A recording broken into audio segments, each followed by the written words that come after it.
Magandang gabi. Tanggal na si Speaker Martin Ferdinand Martin Gomez Romualdez. Ito po ay aking konklusyon lamang. Ay maramang pwede pang magbago pero sa nakikita ko, tanggal na po siya, papalitan na. Kasi yan lamang po ang tanging paraan na nakikita ni BBM na magpababa ng init ng tao sa laban sa flood control.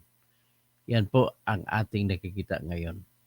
Ngayon, bago ang lahat, magpakilala muna ako. Ako si Toto Tirador. Ako po ay nagtapos ng abogasiya sa pamantasan ng lungsod na Maynila na kinakonsidera na isa sa top law school at top number 2 medical school after UP Manila, ang pamantasan ng lungsod na Maynila po. So,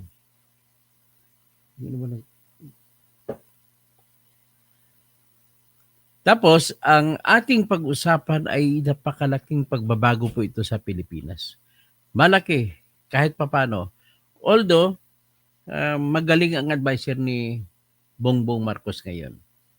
Tumaas-taas ngunti survey niya at dahil nagtiwala sa kanya, naniniwala sa kanya na wala siyang kasalanan sa flood control project. Ang ginawa niya talagang nagsimula sa mahiya naman kayo. Yun ang signal doon. Ginamit niya yun. At talagang pinursige niya para maniwala ang tao na siya mismo ang kumakalaban sa corruption sa flood control projects. Pero sa totoo lang, siya rin ang pinagsimulan yan.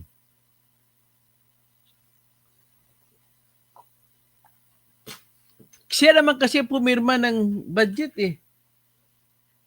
Kung hindi siya pumirma ng budget, ay wala sana yung problema. Siya ang pinagmula ng gulo. So ngayon, ito na ngayon. Talagang pinagpipilitan niya, siguro matigas lang ang ulo nito ni Ferdinand Martin. Wala na po! Naghakot na ng gamit si Ferdinand Martin Gomez Romualdez. Naghakot na po sa kanyang opisina. Wala nang kurakot na tambalusos ito. Sa totoo lang, marami ang taong naniniwala na si tambalusos na talaga ang problema ni BBM. At nakikita ko parang parang it's a good job. Well done. Pero at least ito yung mag-angat ng konti ng tiwala ng tao kay BBM. Tsaka pag tinanggal to, marami pang iba. Dapat natanggalin. Kaya Del Dagohoy Gomera, naniwala ako na hindi korap ang presidente pero naisahan niya ng pinsan niya through insertion. Naisahan siya through insertion. Hindi, nagpapaisa naman siya eh. Yan ang problema ko sana. Bakit hindi niya kaya? Kung ako pinsan ko, ako presidente, bakit? Hindi ko alam kung anong merong hawak sa liig niya. Parang hawak, pakiwari ko, hawak ni Martin sa liig si Marcos. Ngayon, para ipatunayan ko sa inyo ngayon, ito ngayon, nakuha natin ang video ng paghahakot ni Martin Romualdez ng mga gamit niya mula sa kanyang opisina.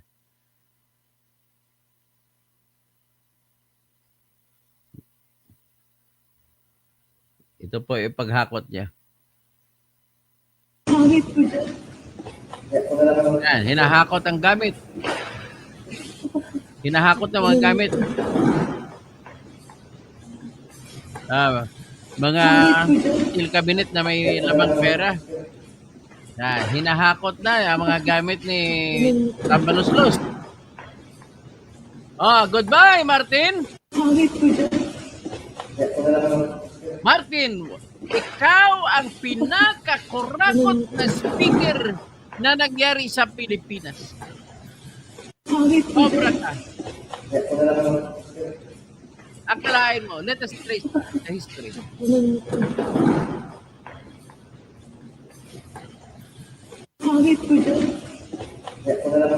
Na kurakot na speaker ko.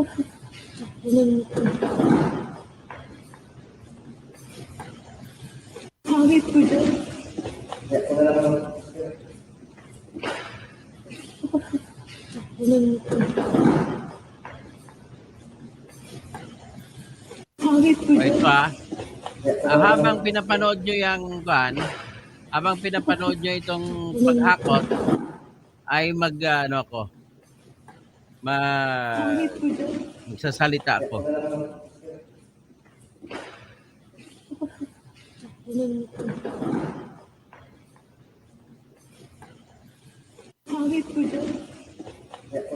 Yan.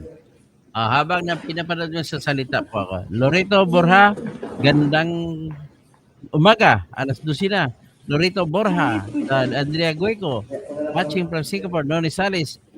Bye Martin. I am the Tiger, Dragon. Bolt yata yun, hinakot. Mag-bolt ng pera. Yan ata nakalagay mga ayuda sa akap. Rising up, back on the street. Give my time to my changes. Okay. Ito nga basahin natin ang artikulo na pin-repair ko para kay Martin Romualdez. Napahinaan ko lang ang sound ng paghakot. Okay? Sa gitna ng mga lumalangoy na balita tungkol sa mga pagbabago sa pamumuno ng Kamara de Representantes, maraming mga Pilipino ang nagtatanong, nagbitiw na ba si House Speaker Ferdinand Martin Gomez Romualdez sa kanyang pwesto? Batay sa mga pinakabagong ulat mula sa iba't ibang mapagkakatiwalaang pinagmumulan, ang sagot ay oo, hindi na siya speaker. Noong Setyembre 16, 2025, kumbaga kanina, lumabas ang mga balita na inaasahang mag-aanunsyo ng pagre-resign si Speaker Romualdez sa susunod na araw. Setyembre 17, ayon sa mga source mula sa ABS-CBN, si Isabela Representative Fausto Bujidi III ang papalit sa kanya bilang bagong speaker. Kinumpirma ito ng ilang House sources na nagpapahiwatig na matatapos ang mahabang panahon ng tensyon sa Kamara, magkaroon na ng pagbabago sa liderato. Kumbaga, naintindihan na natin ngayon kung bakit gano'n ang aksyon ng Gen Z na congressman na si Kiko Barzaga. Sinasabi niya na siya papalit kay speaker. So all the while, parang ang tanong ko doon, parang gesture yun sa kanya Pinapakita niya kung ibig sabihin, all along, correct pala siya sa pagsasabi na wala na si speaker. So mula sa Rappler, na-update ang sitwasyon noong gabi ng Setyembre 16 kung saan resignation ang mas malamang na opsyon para kay Romualdez. Nagkaroon ng pagpupulong sa Malacanang ang speaker kasama si Pangulong Ferdinand Bongbong Marcos Jr. upang talakayin ang kanyang susunod na hakbang na nagdulot ng haka-haka tungkol sa leadership shake-up. Ang Philippine Star ay nagulat din na nagpunta si Romualdez at House Majority Leader Sandro Marcos sa palasyo upang mag-usap tungkol sa posibleng pagbabago habang walang sesyon ang Kamara dahil sa kakulangan ng quorum. Sa X, maraming post ang naglalahad ng pare-parehong impormasyon. Halimbawa, ang politiko ay nag-post na emosyonal na nagpapaalam si Romualdez sa kanyang mga kasamang bago ang pagbibitiw. At si D ang susunod na speaker. Ang Capital Politics ay nag-update na nagtatakdang magbibitiw si Romualdez bukas, habang ang ABS-CBN ay nag-breaking news na si D ang papalit sa kanya. Kahit na may mga post na nagdududa sa totoong pagbabago, ang karamihan ng mga ulat ay nagpapahiwatig na ito ay nangyari na. So ang dahilan ng pagbabago, ano bang dahilan? Bakit talagang pinilit na ngayon o pinakaiusapan na ngayon ni BBM ang kanyang pinsan na umalis na?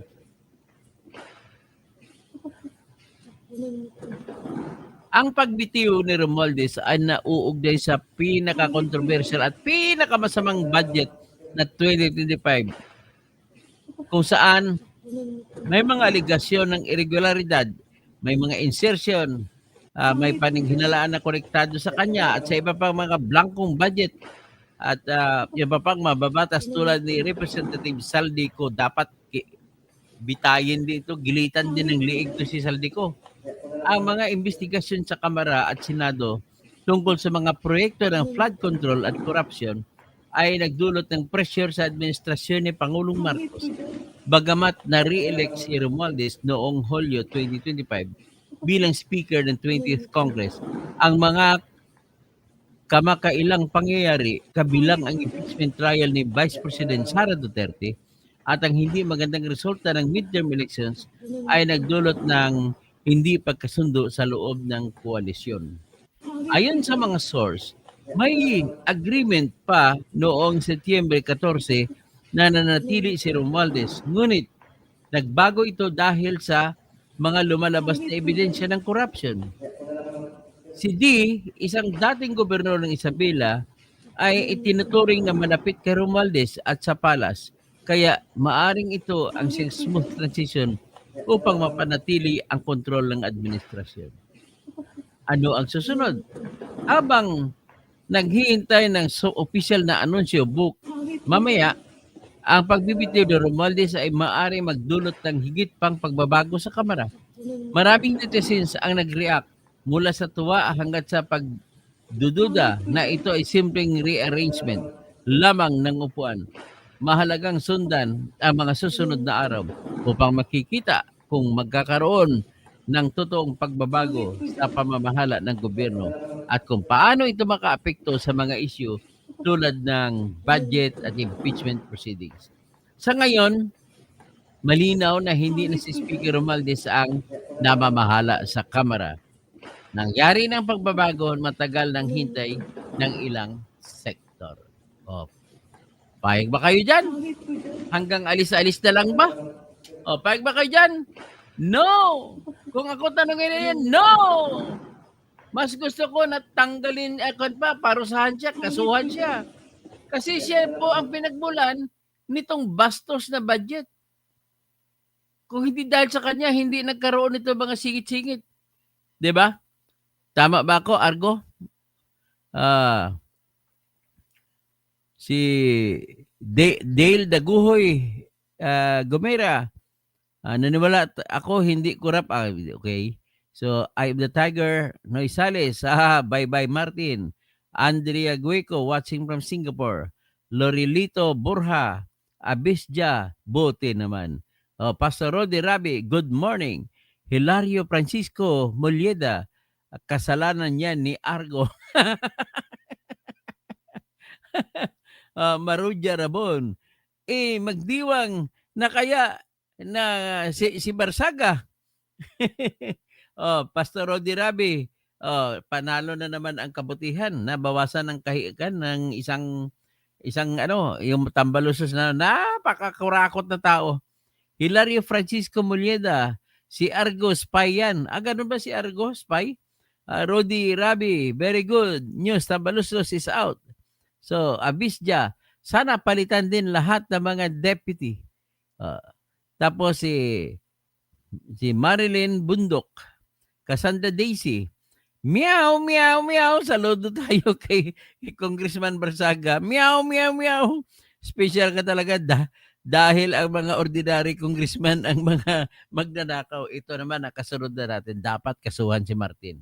At yung mga iniwang congressman, dapat makasuhan lahat ito. Dapat makulong, may makulong dapat. For the first time, dapat may makulong na congressman. At saka senador. Panahon kasi ni kay Napolis, walang nakulong eh. Good evening, Doc. Baka po kaya mag-impake na si Tambaluslos nakakuta na ng bilyon-bilyon. Nako, William Manansala, lahat na po dapat ng committee chairman palitan. Christy Borja, Sir, good morning dyan. Dapat ikulong balita at hinayaan makatakas si Tambi. Peco 0925, Good evening, Attorney Engineer Dr. Toto Kausing. Delta Y. Morning from New Jersey. Morning din po. William Manansala. Yes, sir. Tama po kayo. Dapat pati si Saldico litisin. Mufan Dawson.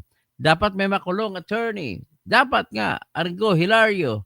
Rocket. Good morning, Dr. Toto. Is it possible na ipatawag si Tambi sa Senado? Hindi respetuhin ka rin pa rin kasi ang tingin ko baka mananatili na lang siyang congressman. Pero kung mag-resign siya sa congressman, pwede na siyang ipatawag. Rodi Rabi, para sa akin, pakitang tao lamang ito. Pakitang tao lang ni BBM. Kasi para mahupa niya yung mga nanggagalit na mga tao. So, Argo, bye-bye. Tabaluslos. Rocket, hello Argo. Christy Baha, the most guilty ang dapat umalis dyan. Walang iba, si PBBM. Good morning, watching from Dubai. Goodbye to Dubai. Argo, Rocket, Virginia Malonzo. Good morning po, sir. Sorry. Terminal 1. Tadtarin yung si Tambaluslos. Delta Y. Watching from New Jersey. Toto, salamat. Ivy Valen, Katoto, bakit di mo binabanatan si Cheese? Si Cheese, dapat banatan din yan. Pero antay natin, pinatawag siya ng Comelec kanina para magsumiti ng kanyang pag-amin kung bakit niya tinanggap ang 30 million pesos mula kay Lawrence Lobiano na may-ari ng Centerways, isang korap na kontraktor din. Argo, inuubos na kakampi ni BBM sa sunod seremolya. Cassandra Daisy, don't be too comfortable. May binabalak na naman alang kakagulat natin. Silang kakagulat. Tama. Cassandra Daisy, dapat may makulong. William Manansala, isama ding kasuhan ng mga mga aso niya sa tulad ni Abante. O dapat tanggalin din niya, no? Lilia Fortuna, watching from Malaysia. Christy Baha, drama lang ni PBM para humupa na ang magalit ng tao, taong bayan. Tingin ko nga drama nga lang ni PBM. Pwede nating anuhin yan. So ngayon, ladies and gentlemen, ay tingnan natin. Siguro ang maganda rito is anong gagawin natin?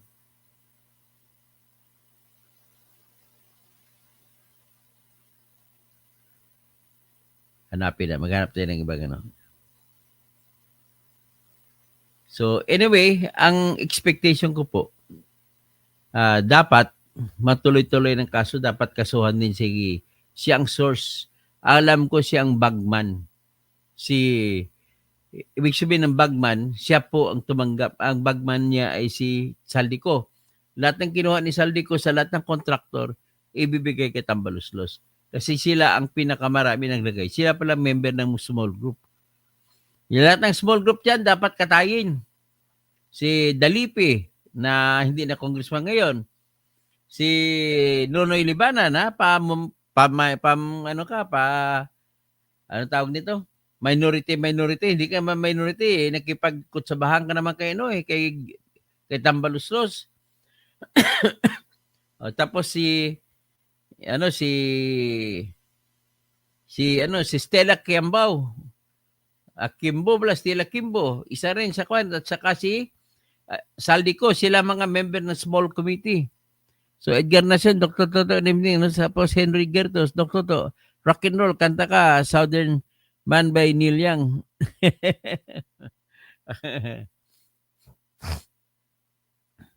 So ang isa pang gusto ko mangyari dito ay yung mga binanggit, yung lahat ng mga kontraktor ay gawin na nating gawing state witness kasi sila lang tanging nakakaalam at sila ang namimigay ng pera. Alam nila kung sino dapat ang binigyan nila. Kaya nga kung hindi tayo magbibigay sa kontraktor ng state witness ay wala tayong masintensya ng mga congressmen at senador. Yan talaga dapat. Like, share po tayo mga kabayan. FW, mabuhay tayo.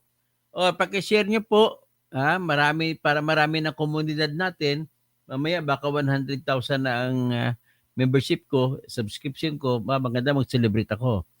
Pagkatapos kung dadami po tayo na magkakaroon ng lakas, totoong lakas sa bayan natin.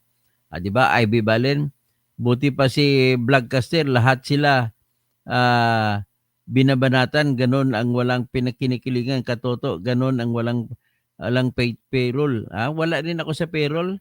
Si Vlogcaster, hindi niya binabanatan si BBM. Magsalita na lang ako. Hindi niya binabanatan, I'm sorry, hindi niya po binabanatan. Ganon din si Kainso, hindi binabanatan si BBM. Kaya ako po ay talagang fair ang laban ko, batas lang ang pinagkampihan ko. Kahit masamang tao pa, kung ang batas ay para sa kanya, ipaglaban ko ang batas. Okay? Ganun lang po kasimple. Christy Baha, makialam tayo sa ating bayan, tumindig at labanan ang kawatan. Rocket, ipatawag si Itayde. Tama. Lahat ng mga tauhan ni Romualdez na kumita, ipatawag natin. Ulaan Metra, Martin, ang magnanakaw. Tama yung mga estudyante, no, sa UP. Martin, magnanakaw. Martin, magnanakaw. Martin, magnanakaw. Magnanakaw si Martin. Martin Ferdinand Martin Gomez Romualdez, anak ni Kokoy Romualdez, na sa kanila na ang mga mainstream media. May shares of stocks pa siya sa ABS-CBN. Siya pang may-ari ng People's Journal Group, kung saan ako nanggaling. Na editor ako for 15 years diyan.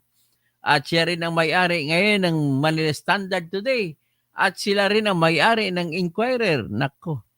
Gary Rojas, attorney, benta na lang Pilipinas sa Japan. Baka magbago pa. Tama po, mas kung ibenta tayo sa nung araw, gusto tayo sa kopi ng Japan. Kung nanalo ang Hapon, dapat ang natin, ang estado natin, Japan, tapos prefecture tayo ng Philippines, di ba? Prefecture Mindanao, Prefecture Luzon, Prefecture Visayas. Ganon na maging prefecture, mga provinces. Kung hindi tayo nakuha ng Amerika mula sa kamay ng Japanese, ay ganon sana tayo. 'Di ba? Faye Bargado, sana po ipagpatuloy ninyo totoong balita. Marami kaming natutunan sa inyo. Salamat po. Olan Metra, sino pang iba? Jus A, Christy Baha, ganda ng song po, bagay kay Tambi at mga Crooks. Ikakanta ko rin ito para kay BBM. Magnanakaw si BBM, magnanakaw si BBM, magnanakaw si BBM, magnanakaw si BBM, magnanakaw si Saldico, magnanakaw si Saldico, magnanakaw si Saldico, magnanakaw si Saldico. Ang dami ninyo. Tapos yung tota ni Romualdez, paano na lang kaya si Soto? Manatili pa kayang president yan? Na wala na yung kanyang amo? Si Boss Martin, nawala na. Paano yan? Ping! Tsaka Soto, nawala na si Boss Martin. Amel Mutitalib, Insala, Totski, tiradura na si Janet Garin. Janet Garin, bakit mo tinawag na autistic si Kwan? Kayo ni Pono, tinawag niyo autistic si Kiko Barsaga. Ang galing-galing magpaliwanag, matalinong bata. Tawagin yung autistic. Tawagin yung buang. Sabi niya, sige, challenge, ipakita ko ang aking medical record. Tapos kinasuhan siya, kung matalo ako, di alis ako. Ganun lang sanabi ng Gen Z na bata. Si Ging Alboro, galing kumanta. Tanga kayo, ang galing mo kumanta, kuya. Tapos si BBS Las Vegas, magnanakalo si Saldi mo. Kaya nga, dapat siguro kakantahin ko ganito, yung pinakalumang kanta, hindi ko alam kung misin nyo may nakataala. Crack that whip, tang dang dang dang. Give it gotta rock. How whip it. eat the shave. Naalala ko na. Tapos kung sana kung naging Hapon sana tayo, turning Japanese, and let's go. Kaya mga kabataan ngayon, madaming matalino. Kaya nga siguro ang theme song ko sa mga kabataan ngayon, Jordan, yung education. Sabi ng ting rek ting ting ting ting rek ting ting. We don't need no education. Ting, ting. Hey, teacher, teach such kids alone. All we are is just another break on the wall. Wall.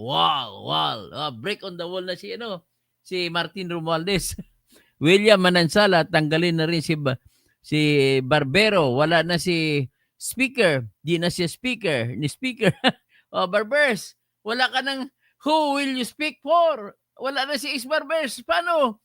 Wala na yung speaker. So, you can no longer be speaker.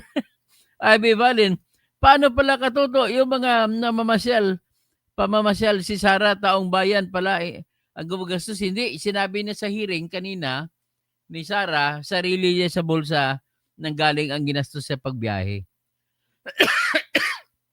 Hindi rin siya kumukuha ng tinatag na stipend. Pagbiyahe kasi may stipend. Pati mga gwardiya inasign sa kanya ng armed forces ay hindi rin. Kumbaga sariling gastos niya. Christy Baha, sir, trending na talaga ang pagnanakaw. Song Super Freak. Dem Grada, saldi mo pauwi na. Saldi mo magnanakaw. Saldi mo magnanakaw. Saldi mo magnanakaw. Magnanakaw si saldi mo. Fe Bargado. Araw po kami napanood ng vlog mo ninyo. Salamat po, nanonood po kayo. Si Abby Valen, wow, wag masyadong panata. Okay. Christy Baha, sir, trending na talaga, okay? Si Abby Valen, paano pala? Ito to ang mga pamamasyal ni Sara, okay? Ariel Israel, mabuhay Kiko. Si Kiko naman ang idol ng bayan ngayon. Sige, hanggang dyan na muna, ha? At maganda tayo, si Olan Mitra, si Christy Baho, Rally Sara, puro uwi si Tata, para uwi si Tatay Digong. Kasi illegal pagdakip niya. Ngayon, magandang umaga, no? At magbabalik ako, don't worry. In 5 minutes, promise, babalik ako. I-log in kayo ulit, BBS Las Vegas. Hindi abuso si Sara dahil hindi ginamit ang pera ng bayan sa pag-travel niya. Maraming salamat po.